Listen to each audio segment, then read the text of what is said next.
Hey gang, Ante, Dzolic, Real Pro BJJ with my buddy Elijah. Today we're doing a complementary attack. We're initially working from back control, our partner stifling an easy choke. We segued to a arm control, like a Kimura grip today. We did a previous video, we did the arm lock and then a variation on the arm lock. We're gonna build off the variation. So here we go. One quick review. He's defending his neck, not letting me get to choke it. Working on this hand here, especially.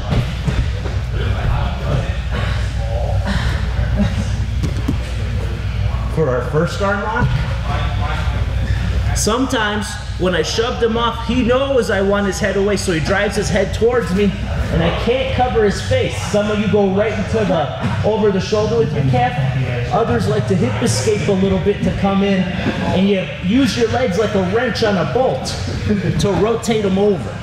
Now from this point, if his grip is broken, beautiful, you're gonna go to the arm lock. But sometimes he still has his grip, so we try to come up over the wrist to break it. If that doesn't work, you went over here to break it, but sometimes even that doesn't work. That's when you're gonna take one of your feet. I'm gonna try the head side foot, and I'm gonna step on his elbow. I use my other leg to help to do a little leg press for the break. If that doesn't work, I don't know who you're training with, they're tough, but just in case you're here yet that still didn't work, you tried to do it, it's not working, you're gonna fall to the side, letting this leg come through and throw on a reverse triangle. You don't want to leave your leg here. You're going to come to the other side of their body and do a squeeze. If they're absolutely Hercules and that's not working, you're going to do an Americana. If they're I don't know who you're training with, but that still doesn't work.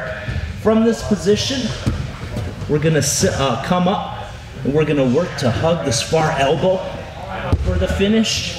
Or some of you masochists like to come up, hug this leg for a really nasty variation. I don't know how many subs we need from that spot.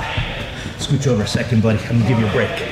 But there's a ton of stuff there, so you don't have to rush.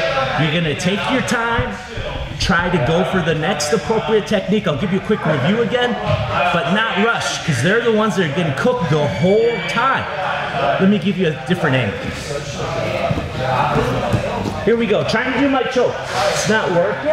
I get one hand, I pull this hand down enough so that there's a little gap between his face and his arm, enough space for my drill bit to come through.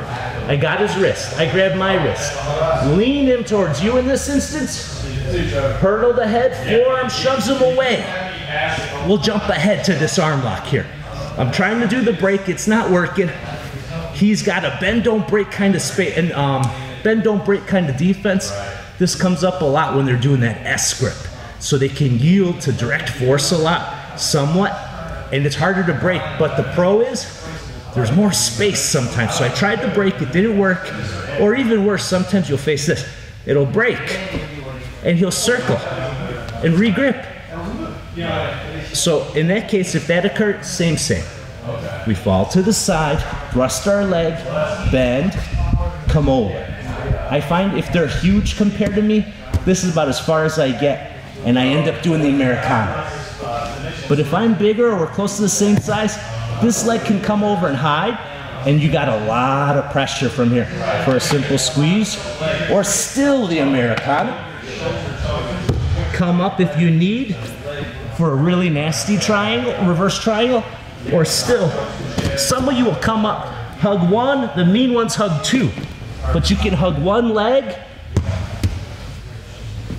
for a nasty, nasty reverse triangle. So there's a handful of attacks when they defend our initial arm lock. Hope you enjoyed it.